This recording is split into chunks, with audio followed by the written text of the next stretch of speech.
Aren't those just all swirly and pretty and fancy? Let's take a look at another pair of these Mixcder headphones.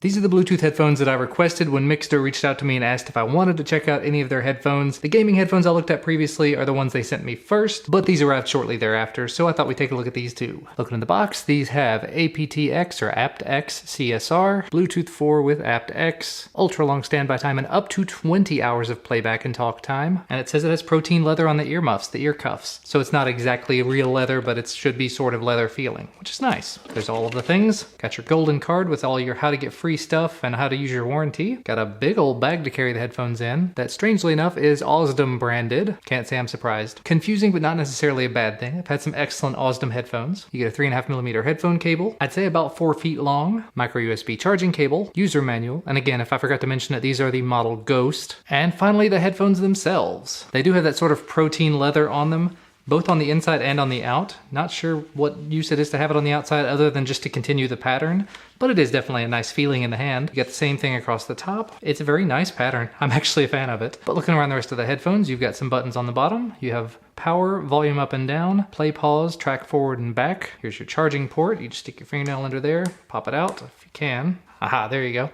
Micro USB charging port, 3.5mm headphone jack, and big old microphone here on the front. I may actually have to test that one out. I normally don't. You may have noticed whenever I pulled them out of the package, they were flat like this, so they can be stored flat, but that means they don't fold up or anything. And then you just twist like this and they come back out, and they actually twist a little bit farther than to flat, so you get a little bit of additional wiggle room there in terms of comfort zone. You can extend them here at the top, just like this on both sides. Give them a little extension, try them on, see what they feel like. They extend in a bit of an odd place. Normally they would extend down here, but I guess that has to do with the fact that they fall flat. But they're not bad. They're not uncomfortable. Not the most comfortable headphones I've ever worn, obviously, but they're Bluetooth headphones, so they're over ear. They do encompass my ears, so that's good. Let's go ahead and power them on, see where the status LEDs and everything are. I just heard it say power on, and ready to pair. And you can see right there, blue and red flashing status LED. So I head on over to my HTC 10, and there's Mixcder Ghost, and I just heard it say connected. So let's give these a shot, see how they sound. That's really loud all of a sudden. Okay, the play pause button works. Gotta check and see where all the buttons are. Volume down, volume up. All right, we've got them maxed out now. Wow, those get really, really loud. Really loud. Turn them back some. A little bit overdone, but at reasonable volumes, that's not bad. And the bass doesn't sound muddy or anything. You get it up loud, the bass hits pretty hard. And the bass can get kind of muddy if it gets too loud. That's interesting. When you're playing a song, you can kind of hear, I can kind of hear it at least, there's a little bit of an audible hiss in the background, just a little bit of one. And whenever you stop playing, that hiss sticks around for about 3 seconds and then it cuts off. So I've turned a new song on now. I can't really hear it because it's sort of an overpowering song, but if I go back to like classical music where it's kind of quiet, there's that hiss in the background. And then I stop and I hear the hiss for a few seconds and it stops. And you can audibly hear that cut off. Not a big deal, just throwing that out there. But so far, not bad sound quality. It's that hiss that's kind of weirding me out a little bit, but let's share with the class just a little bit. This is Beat Your Competition from the YouTube audio library.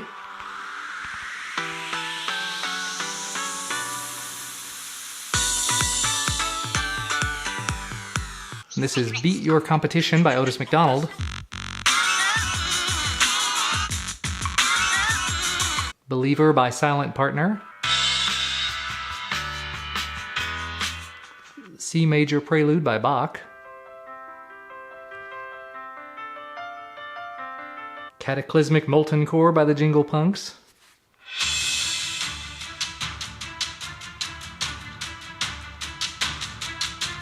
And hopefully that's enough to give you sort of a sample, a good idea of what they're going to sound like. Let me just check them out real quick with this included cable. We'll see if it sounds anywhere near the same. Because in theory they should work with the power off as well, which would deal with that hiss. That's interesting. It's actually possible they may sound better wired than wireless. I've had a lot of headphones where it's the other way around. I'm not complaining. They do sound good wireless, but they sound very good wired. Very cool. It's a minor difference. And here's just a very quick test using the built-in microphone on these Mixcder headphones, Mixcder Ghost. I'm using Bluetooth paired up to my Mac where I'm recording using QuickTime Player. Looks like it's recording appropriately, so I guess I will test it out and see how it sounds.